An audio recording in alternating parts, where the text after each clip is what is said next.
Hey, this is Off the Cuff, and I'm Steve from TorahFamily.org. Now, you might be viewing this teaching because someone sent it to you, or you're just wanting to check it out. Whatever the case, I ask that you hear it all out and pray about what is said here. If there's one thing I believe most all believers can agree on, it's that Yahweh judges righteously, thus making him a righteous judge.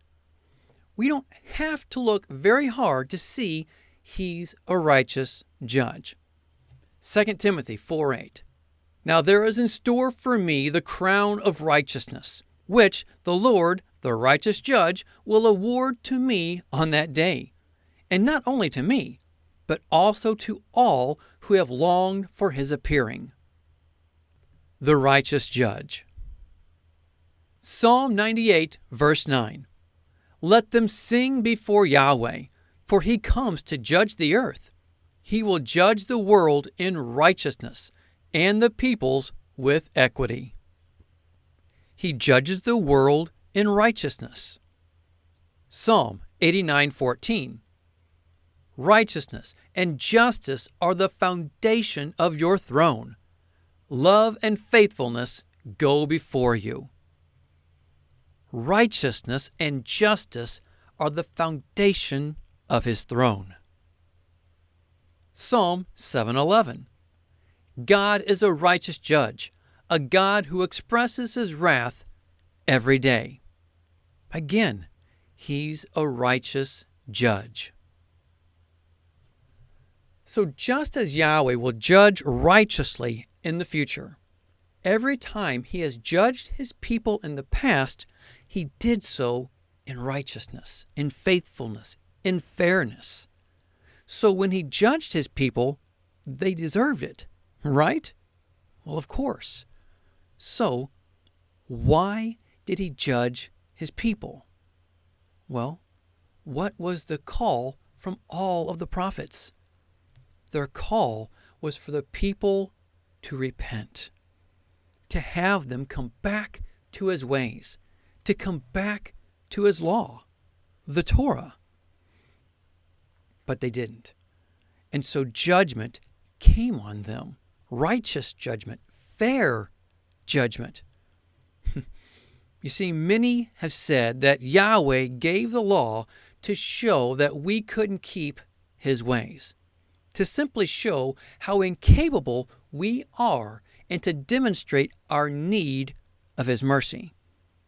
But if that was the case, how could he be a righteous and fair judge if he judged against his people for not keeping his law if he knew they were completely incapable of following it?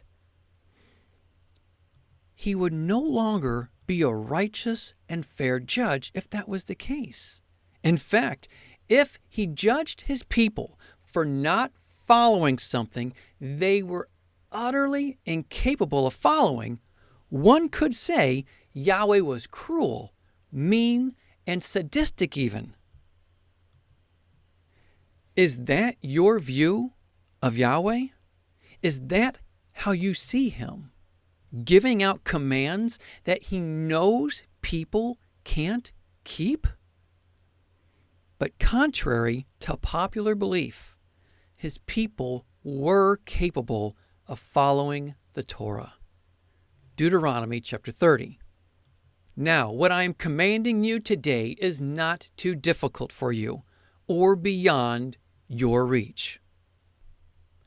They were completely capable. And now we see why he sent the prophets over and over again, calling his people back to his ways, back to his law, the Torah.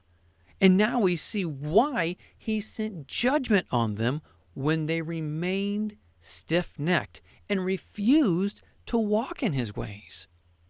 Well, what did his judgment look like, though? Many were killed, and the majority of those who weren't killed were sent into captivity in other nations. Now, what if, just what if, Yahweh sends that same judgment again as he did in the Old Testament. We know that he makes known the end from the beginning, from ancient times, what is still to come. Do we really think he won't judge his people like that again? Don't think it's possible? Well, what do we see in Revelation? Revelation chapter 7. He was given power to make war against the saints and to conquer them.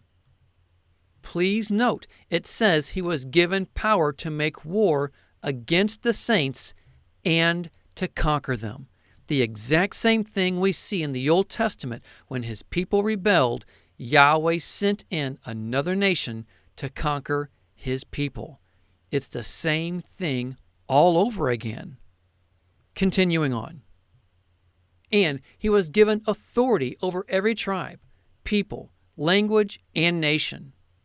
All inhabitants of the earth will worship the beast, all whose names have not been written in the book of life belonging to the Lamb that was slain from the creation of the world.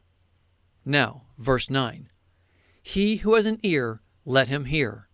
If anyone is to go into captivity he will go. If anyone is to be killed with the sword he will be killed. This calls for patient endurance and faithfulness on the part of the saints. Again, this is the same judgment we see that came on Israel for not pursuing the Torah, being killed or sent off into captivity. He judged his people for not walking in his ways in the past. The time is coming when that same judgment will come again. The call has gone out for his people to return to his Torah. Don't be of those who repent too late and start following in the tribulation. Revelation 12:17. Then the dragon was enraged at the woman and went off to make war against the rest of her offspring, those who obey God's commandments and hold to the testimony of Jesus, that being Yeshua. He's a righteous judge. He judges his people in righteousness and fairness. He judges his people according to his ways, not the doctrines of men or the ways of this world. Let me say that one more time. He judges his people according to his righteousness, to his righteous ways, not according to the doctrines of men or the ways of this world. He is the righteous judge. May we never forget that. May we never forget that. Well, that's all I have. Think about it. Please think about it and pray about it. But more than anything, be a doer of the word and not a hearer only. Until next time, Shalom.